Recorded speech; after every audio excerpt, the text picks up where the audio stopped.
Good afternoon, everybody. Happy Thursday, and welcome back to another StockTwits Q&A session. This time, we're joined by Mr. Marc Sperling. So welcome, Marc. Thank you, Brittany. How are you? I'm good. Let's just dive right into it today. Let's just start off with your focus. Where was your focus in the market today? That's a good question, and I'll give you a little idea of my thought process, and anybody who's been listening to me in general sort of knows my thought process. I've been trying to buy on pullbacks. I think we're going higher. I think we're going higher till the election. This pullback that we just had, and obviously we're up today, was an opportunity to get involved in some of the stocks. We have leadership. We understand Apple and some of the other stocks are, waning a little bit, but that's just opportunities in my opinion.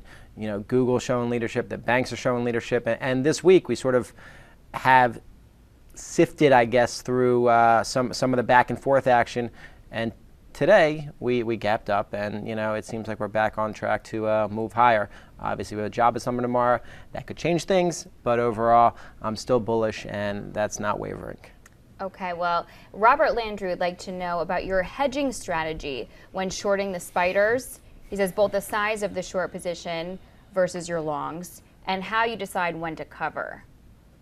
Okay, so the hedging strategy, really, it's just to mitigate some of the longs. Overall, if I'm long Apple, Google, Amazon, Baidu, and all these high beta stocks, quite frankly, shorting a bunch of spiders or shorting a bunch of IWMs, not necessarily the proper hedging strategy, but I'm really just trying to mitigate some of my risk. So overall, I would say, do 20% of the overall portfolio, and I hedge it with some spiders or Qs or IWMs. But if I'm long all those stocks, most likely I don't feel like the market's going down anyway, and ideally I can handle the ebbs and flows on the most part. It's just a hedge again. It's to mitigate. I want to lose on those spiders ideally because I'll make a lot more on the stocks that I'm actually playing. Well, you mentioned the IWMs. We have one from Use Guy saying, what is your opinion on IWM? Is it in a wedge pattern or a downtrend? What's up, Use Guy? This guy, this guy, basically, if we look at the chart, we'll put it up for 2 seconds, and you can just see it's come down, and I know it was sort of showing in a little bit of an ascending channel over the last few days. It still hasn't resolved itself one way or another, whether that's to the upside or the downside. It is trading above the 21-day moving average right now currently. So the resolution will come in over the next few days. If we obviously gap down below, it looks like 83.20-ish. It looks like a little bit of a bear flag. And if you gap up above 84, 40, 84.50, it's a nice little bull flag, and it's buying on pullback. So it hasn't resolved itself yet. That's part of the job, and that's part of what we do as traders. You don't really know. You got to play what your thought process is. In my opinion, I don't think it matters really what the jobs number comes out at. I think we're going higher, and it's going to take a lot for me to waver on that opinion, at least temporarily. Now, what do you think accounts for the recent relative weakness in the Russell? That question comes from Trading Licks. I think just the fact that we did have a nice little uptick across the board in the market, and then all of a sudden, just rule of thumb, whenever CNBC and everybody gets real bullish, saying, oh, we're going up, we're at highs, normal rule of thumb, we're going to get a pullback somewhere along the way. And quite frankly, for 6 weeks, we didn't get a pullback at all. And so this is a little bit of the shake a tree. And shake the tree gets the weak traders out and gets the weak hands out. And really, quite frankly, in my opinion, it was a buying opportunity. I'm not saying the last 2 weeks have been easy, because they have not. It's been very difficult. But at the same time, it seems like we're trying to, I'm still a little bit quicker to the trigger on taking my trades than I was, say, 2-3 weeks ago. But 1-2 more days in this uptrend, we're going higher for an extended period of time again, and we're heading into earnings season, which again is nice. Right. What's the key to managing all the mixed signals that the market is giving us right now? Experience. What is the? I think it becomes a market of stocks rather than a stock market. You can try to predict we're going up, we're going down. I've stopped doing that a long time ago, and I try to trade relative strength, relative weakness, and I was saying, I'd say probably mid last week, or really even before that, that we're now in a little bit more of a scalper's market and trying to find opportunities. Versus before, I was just all bullish and you couldn't waver. Things changed. VIX popped up a little bit. Headline news started affecting us a little bit, and some of the stocks actually went. In Apple, some of the leadership waned and came all the way down to its 50-day. That to me was great because it shook the tree a little bit. You need the shake in the tree in order for us to go higher. You can't go higher when everybody's long. It just doesn't work. Quite frankly, the other way around also comes into play. You can't go lower when everybody believes is so bearish. That's when they turn. So keep that in mind. Overall, sentiment is important. That's good advice. Here's one from Mickey Quebec saying, hey, T3 Live, do you trade at the opening, let's say, between 9:30 and 10 o'clock? Well, you jump right in there? You're not watching our VTF, so yeah, I do jump right in. Do I jump in with a whole lot of authority? Not if I'm smart. I try to give people the warning. Certain markets where you get paid handsomely for jumping in, certain other markets you don't. I'm almost never in a tier 2 to tier 3 at the beginning, the first 15, 20 minutes of the trade, unless I come in with an A-plus trade that I want no matter what, and nothing's going to deviate from that. Normally, I'm in feelers, and then I let those feelers play themselves out, and then eventually they get a little bigger as I like the position a little bit more. Well, educate Mickey Quebec, since he's obviously not watching the VTF. Tell him about that. Well, the VTF, it's something that is unique for us and it's unique for our company, and you basically have real traders in real time showing their positions. You see whether we're net long, whether we're net short. We talk about the size based on tiers, and we answer questions in real time. So that's the whole idea of T3 Live. It's real traders, real time, and we really do our best. We try to do our best, to make others get a little better based on what we're looking at. Yes, and we are not just taking questions from StockTwits, we're also taking questions from the VTF. So just a side note there. But moving on, Evergreen has a question. He said Scott said on Bloomberg that he thinks gold and silver could go higher. So what are good entries for, we got a lot of names here, but let's just start with the GLD. Okay, so I agree with Scott. We don't always agree, but we can agree to disagree sometimes. But in this situation, I do agree with Scott. We're at 1,800 on gold, so you might get a little resistance. The one thing with gold and silver, both, is historically they do most of their moves overnight. So it's much more of a swing type trade than necessarily a day trade. So if you're not in that mode, if you're not willing to take a position and really let it trade over time, it's probably not for everybody. But over time, I do see.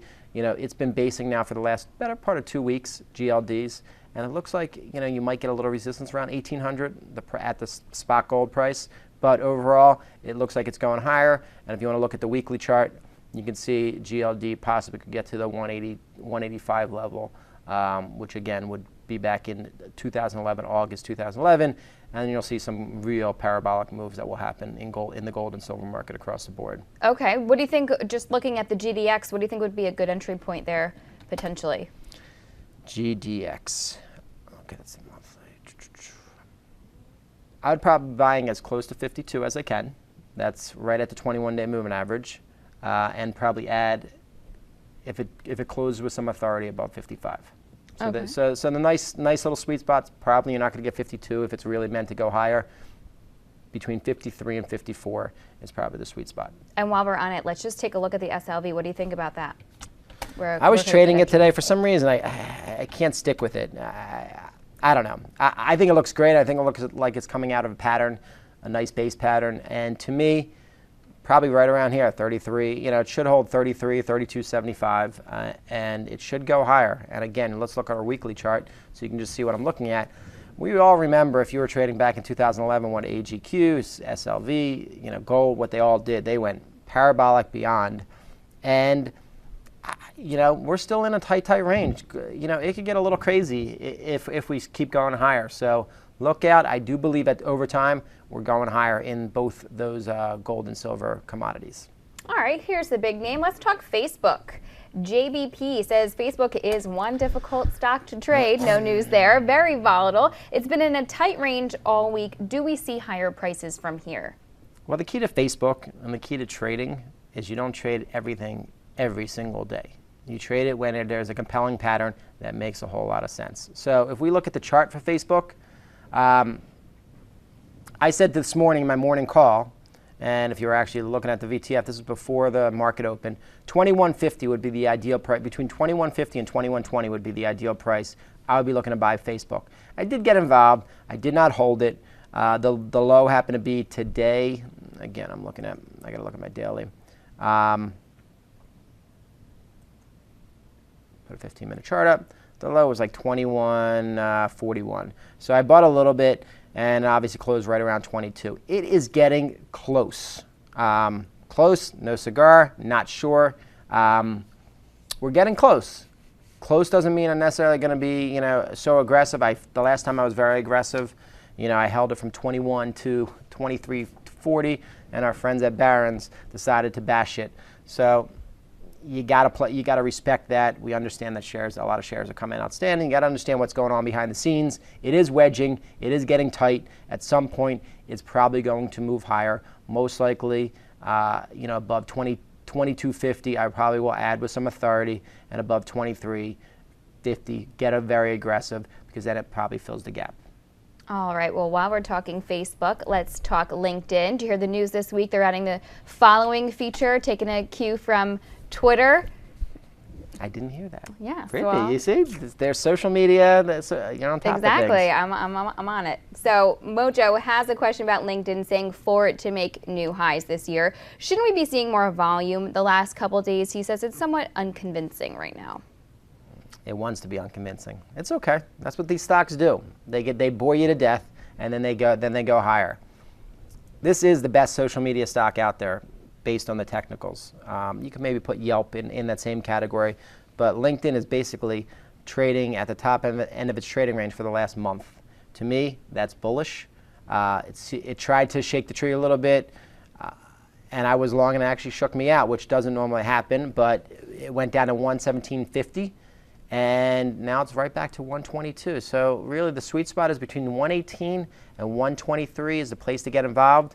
And above 125, 126, you're going to get a lot of people attaching onto the momentum. And again, it is heavily shorted. So I think it's going to happen. You need the market to help out a little bit, but I think it's going to happen. You just got to be patient. It's not necessarily about the chart. It's about prices also. And I think that's the key to trading overall. And you're not playing that name right now? I am playing it. I'm not long it right now, no. All right, let's talk Apple. Speaking of headlines, with the news of the iPad mini coming up, do you believe that this will bring Apple back to the 700 level? That comes from Joe. Apple's getting above 700. It is. It's just a matter of when. It could be happening after earnings. I would imagine earnings are going to be good, understanding what is part of the quarter. And I get the other argument. The other side of the argument is everybody's in Apple. Nobody hates it.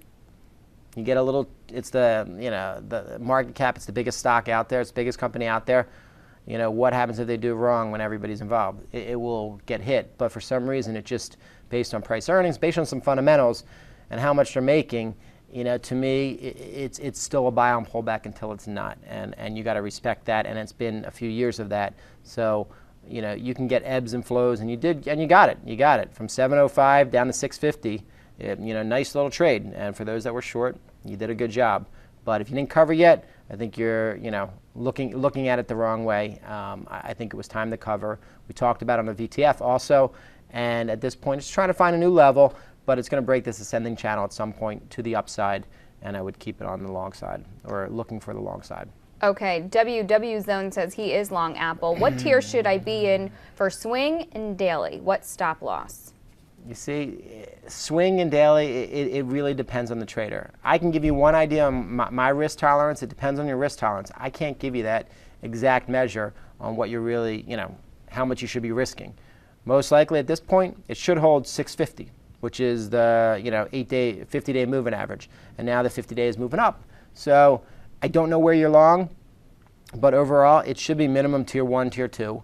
Every time it pulls back, even if it's below 650, 660, I think that's when it becomes viable. Between 655 and 665 is where it's probably going to hang out for a little while. All right, well, speaking of your strategy, Jenny the Trader says, Mark, what is your favorite day trade pattern? Scott's favorite is Red Dog Reversal. We all know that. What's yours? The Sperling bull flag. I love leadership. I love finding leadership in stocks that really are on very good uptrends, and I like when they pull back to key moving averages. That at this point, I could have said bull flag was my favorite pattern for many years, and it was, but problem is we're not getting paid the way we used to with buying new highs. And at some point when retail or more momentum comes in, that will happen. So instead, I'm buying a little bit more on pullbacks, which means I got to be a little bit more patient. I got to be a little bit more strategic. Certainly not instantaneous gratification, but hence why I was buying. If you were looking at Apple, if you were listening to me at all in the last 5 days, Apple, I got back involved around 652 in this move, and I rode it till yesterday.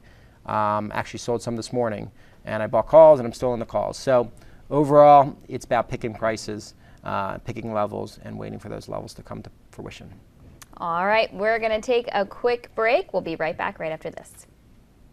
Hi, I'm Scott Redler, Chief Strategic Officer for T3 Live, and I would like to invite you to join us on October 6th and 7th in New York City for our first annual T3 Live Active Trader Super Conference. The two-day event will focus on what we believe to be the 5 keys to being a successful trader. We will teach you the strategies, tactics, and mindset we take to the market every single day, and you will leave the Super Conference with a personal step-by-step success blueprint. Visit t3live.com and click on the education tab on the top of the page and watch preview videos of this event.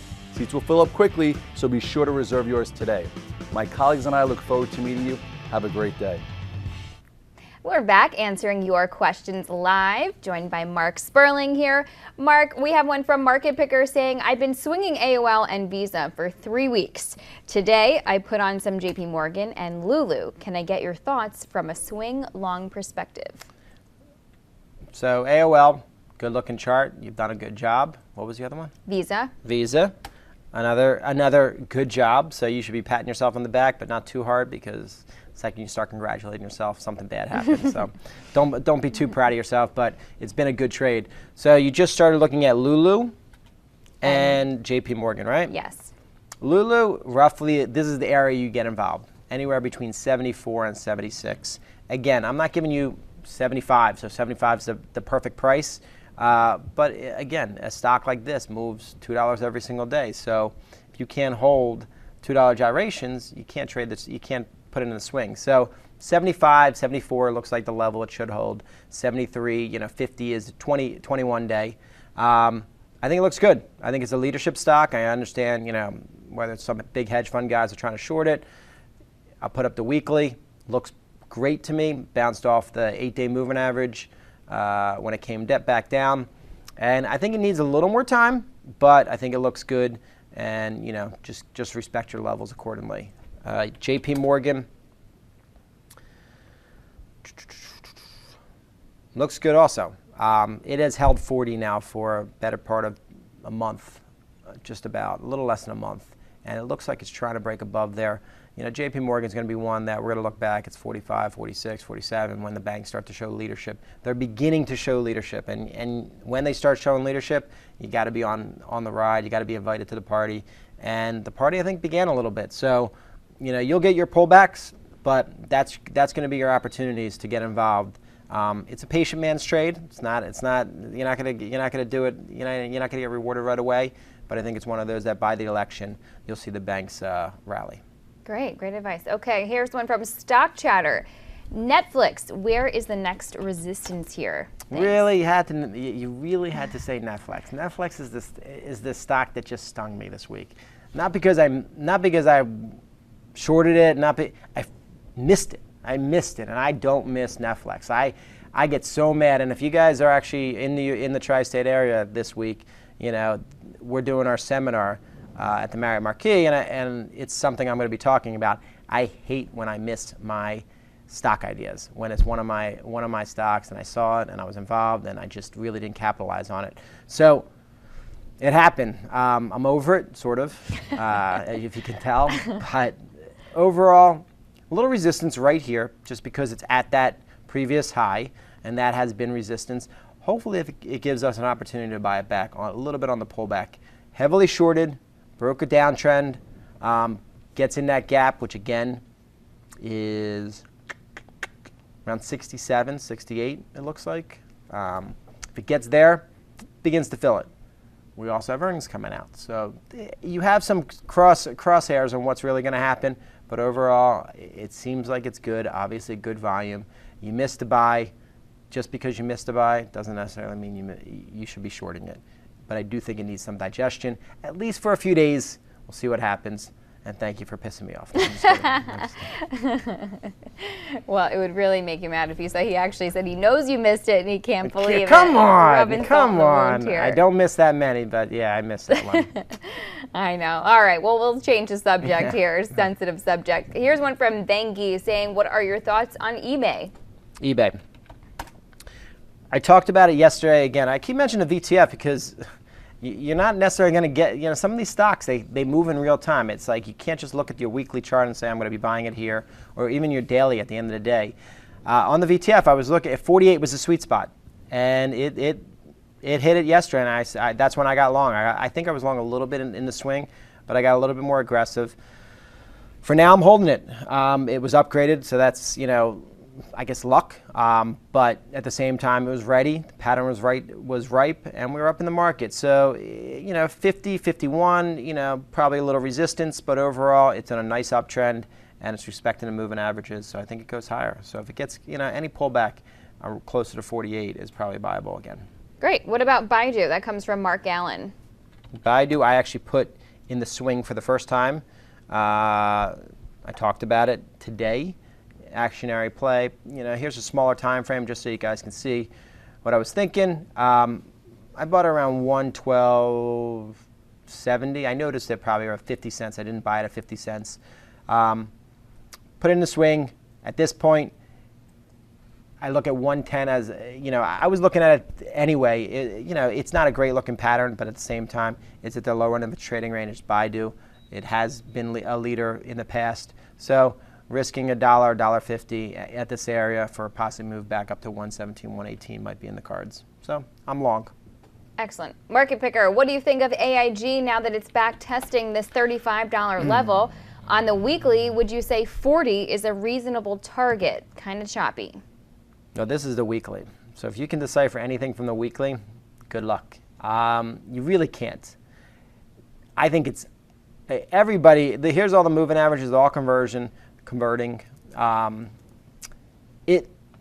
Kramer, I think, said it was one of the cheapest, based on valuations out there. It has a book value of $80. I think it's going higher, period. But at the same time, you got to respect the levels. When it pulled back to 32 was the place to buy it. Now at 35, probably needs to hover around here for a period of time, and we'll wait and see. Any pullback, it seems to me, viable. Okay, we have Ken and Stock Chatter here mentioning VRNG, saying it had a nice run so far. What do you think about this one? Okay, you don't very rarely get a $3 stock having followed through in this tape, and it hits 555. Take your trade, move on. Good trade. It looks great, but these $5 stocks, they could become higher. I would minimum be taking, having a trailing stop and taking some off along the way.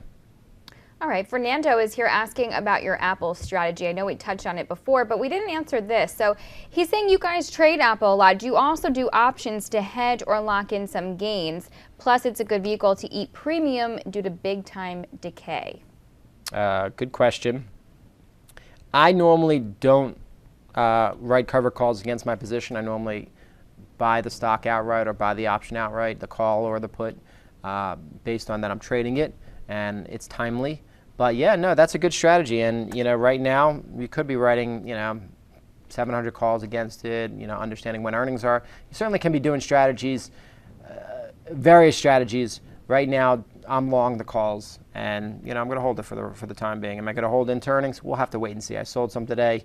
Not sure if I'm going to hold it into earnings. It still has 2-3 weeks, and a lot can happen between now and then. So we'll have to wait and see. All right. How about natural gas? Ken asks for your thoughts on natural gas stocks like WPRT. WPR2. Natural gas is it's trying to find a rounded bottom. I don't think it gives you a whole lot of quick trades in there.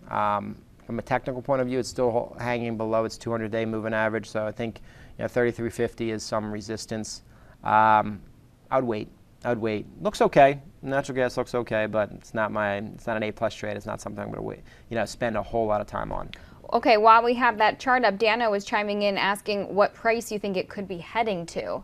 So while you may not be actively trading it, can you see a target for it? If you look at the daily, again, I think probably the 200-day moving average, 33.50. But it could come back to 30 before it gets there. So 33.50 would be the price that you're going to get a little resistance, at least temporarily. Okay, here's one. Travel to Paradise. I like your name. He's asking for your take on Bank of America and HIG. Bank of America, I have been long. I'm not sure if I still am. I got to be honest. I forget. I think I might have sold some today, even though no reason to sell it. I think I just got bored. It's Bank of America. It moves very slow.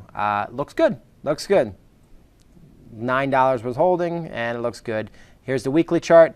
It looks like above 10, 10.50, you're getting a real move higher. At some point, it's going to do it. I don't know how, but at some point, it's going to happen. And HIG, one of the insurers, looks good also. I haven't really looked at that one in a while. Again, you're right at resistance 21. So I'm going to wait for a pullback. If it gets back down to 20, 19.50, that's probably the time to take a position again. So if you're not in Bank of America, I think you'll be looking at it for... I mean, I look at it. Yeah, I think if I sold it today, I'll probably wait a day or two. I don't even remember it because it's a long trading day. But yes, I think $9 is the level. It's the line in the sand that I think you can look at the stock. All right, Mab. I remember this guy. MCP showing signs of life finally. What's your take after the past sell-off? Really? You're gonna throw MCP in that little... Again, that one I got hurt on. I made a lot of money and I didn't take the trades as I should have. MCP, 10.50, 11.50 is the area. I think it's boring at this point. It needs to get back above moving averages. It needs to break a downtrend. Again, it's not where I would have focus. I still have options, so maybe they're gonna, go back and come back into favor. We'll have to wait and see. You're gonna have to stay tuned on a day-to-day basis to see if anything happens more interesting right now with that stock. Right now, it's not something I'm gonna be concentrated on. Okay, here's one from Market Picker, PCYC. He says, unlike AIG, a very clear weekly chart, if you didn't buy it when it held 60, do we have any business buying it here at 68? Good question, and the answer is no. You have no business. You have no business buying it right now. You can trade it, but not from an investment point of view. You shouldn't be buying it right now. You should be waiting. If it can hover here for 2 weeks and hover at a newer trading range, then we can have another conversation. Okay. But it just got up here after a move from 60 to 68, resistance 70-ish. Good company, great biotech, but I think wait. So is it too soon to determine what level you would consider? Yes. No, I think if it gets back down to 64, 65, that's when you get back involved again. Okay. Or it bases up here for a period of time, one of the two. And that's part of the market. You don't really know what happens. Right. All right. Well, Trad10 saying, what are your thoughts on IFF consolidating tightly off a large move in August? I've never traded this, I don't think, which finding a stock that I've never traded is sort of a curveball. Keeping you on your toes here. There we go. Thin stock, mid cap, obviously. Looks good. I mean, obviously had a big, I don't know why it was up. Maybe it was earnings that it gapped, that day from 56 to 62. Nice trade, nice level. Looks like 59 should hold. This is the area you would probably get him back involved and using 59 as a stop. The 8 days starting to move up. It looks like timely-wise, you're giving a good idea, and I'm actually going to write this down. It's something that looks pretty good on a timely basis. Love a new idea. Yeah. And on that note, we're going to take another quick commercial break. We'll be right back. Hi, I'm Scott Redler, Chief Strategic Officer for T3 Live, and I would like to invite you to join us on October 6th and 7th in New York City for our first annual T3 Live Active Trader Super Conference. The 2-day event will focus on what we believe to be the 5 keys to being a successful trader. We will teach you the strategies, tactics, and mindset we take to the market every single day, and you will leave the Super Conference with a personal step-by-step success blueprint. Visit t3live.com and click on the education tab on the top of the page and watch preview videos of this event. Seats will fill up quickly, so be sure to reserve yours today. My colleagues and I look forward to meeting you. Have a great day. We're back answering your questions live. We have one from Market Picker saying GE recently broke important resistance around 22 on the weekly. What are your thoughts for initiating a new long position for a longer term hold? GE looks good. 21 was probably the level. Okay. But long term, it looks like it's coming out of a nice base. And you go back many years, GE could get back to, some luster. So it could really go from a 20 to a 25 to $27 stock on the weekly. Is it too late if you're looking at micro trading? Maybe, but you might get another opportunity. But it looks good. It seems like it's just grinding higher, and it's respecting its 8-day moving average and obviously the 21 days. So, you might not get the opportunity you always want. I like to wait for that opportunity. I'm not in it, but it does look good. So is 21 still that magic number we're going to wait for? I think so. I mean, roughly around there, 21, 22, I think you might even be able to take a stab at it. Okay. Here's one from Pepperino. Hi, Mark. What is your thoughts on Vale? Almost created an inserted head and shoulders pattern. Which one? V-A-L-E. V-A-L-E. No, V. Yes. V as in Victor. A-L-E. Yeah, I mean, if you want to, I don't want to give Redler too much credit, but it looks like a red dark reversal happened with him not being there. So we can look at a smaller time frame. Obviously gap down, came back above, and it did work itself higher. To me, that's, especially if you were back involved, looks like 18 might be a little resistance, but I think that's one I would watch for the next day or two on big volume. And it's going to probably try to regain some movement averages. So I think it looks good. Certainly used the previous stop, 1735, previous low as a stop. But I think it's trying to break an ascending channel at this point in time. So it looks good. The LE looks good to me. Great. What do you think of FCX? Zazu says it broke the descending trend line today. Wants to know your thoughts on it now. Somebody asked me that in the chat room today, and you know what? It looks okay. I was saying these commodity stocks have just gotten beaten up, for 2 weeks at a time, and I was looking for, try to bottom fish. Different type of trade than trying to buy leadership and buying them in the pullback. This is, stocks that are not leaders, but at the same time they have gotten beaten up. So overall, I think it looks good. And right around 39.50 to 40.20 is the level you should be getting involved if you're involved. Magic and I think 42.50, 44 is the area you can get to. Okay, great. All right, Fuentesa, how does the MLNX chart look? It's trying. It's a leadership stock that got beaten up on some news. I think it's still a leadership stock, and it hasn't been as easy, but I was talking about above 105. It hit 110 today, 111 today. Came back in a little bit. I think it should hold. As long as it holds 105, it's good shape.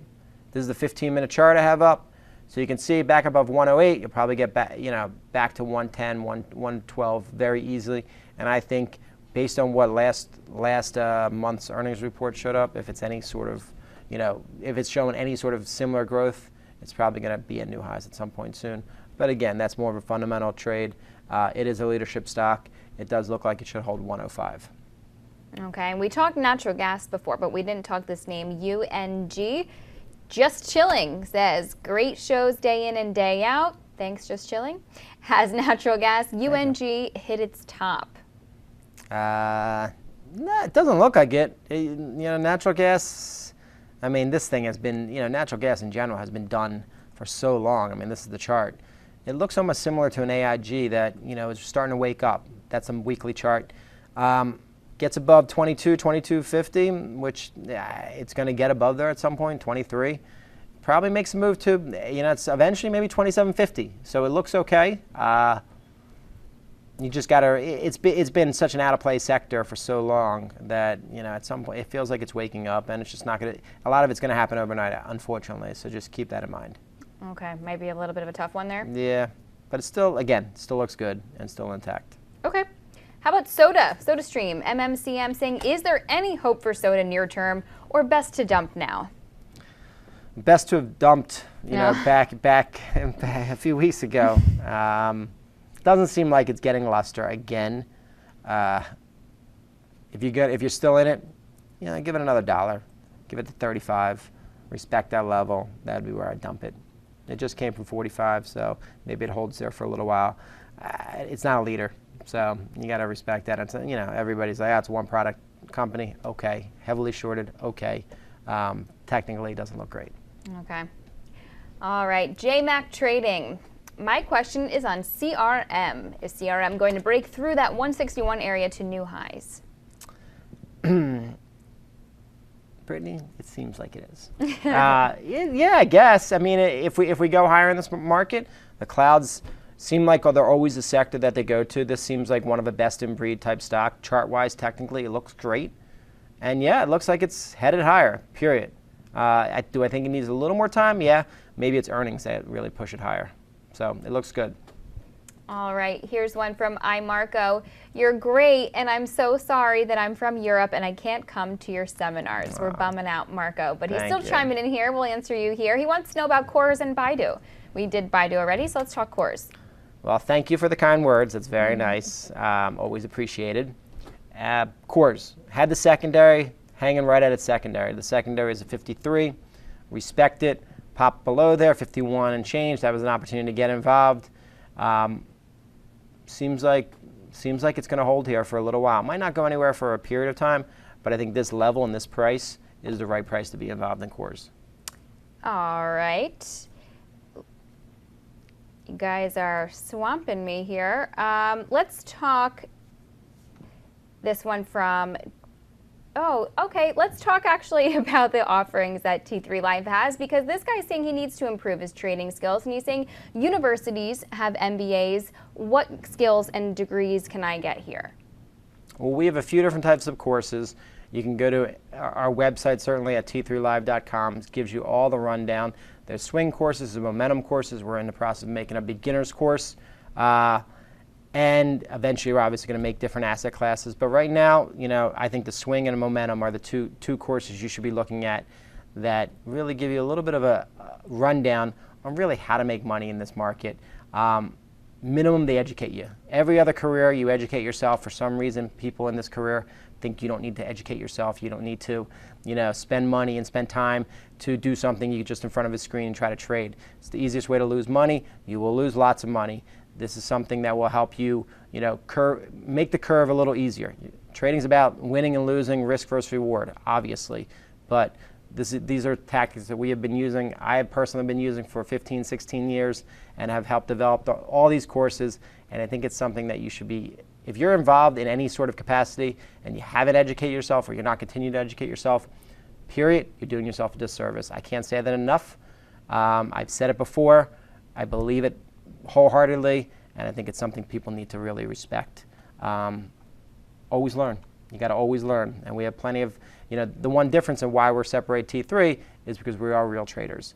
We're not marketers. That's not, we're getting better at it, certainly, but it all comes from, real traders who've been doing this for many years.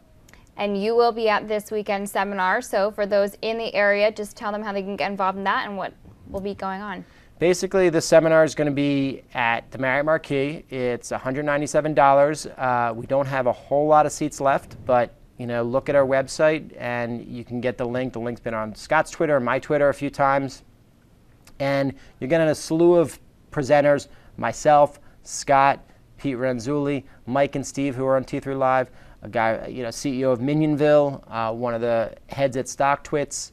You're getting Rob Smith. You're getting a whole lot of people involved. And it's not necessarily about, buy here, sell here. A lot of it's inspirational. A lot of it's motivational. And quite frankly, it's real stories, real situations. And you're going to come out of it pumped up at minimum. And ideally, you're going to get a lot of information. And it's a weekend. It's 2 days. A cocktail party afterwards at 4 o'clock. 430, the Marriott Marquis. Please look at it. I'm telling you, this is not something I'm going to talk about on the VTF. It's just not, you know, they're going to happen a little bit more frequently, but this is a big one, and it's a 2-day event, and I think it's going to be great.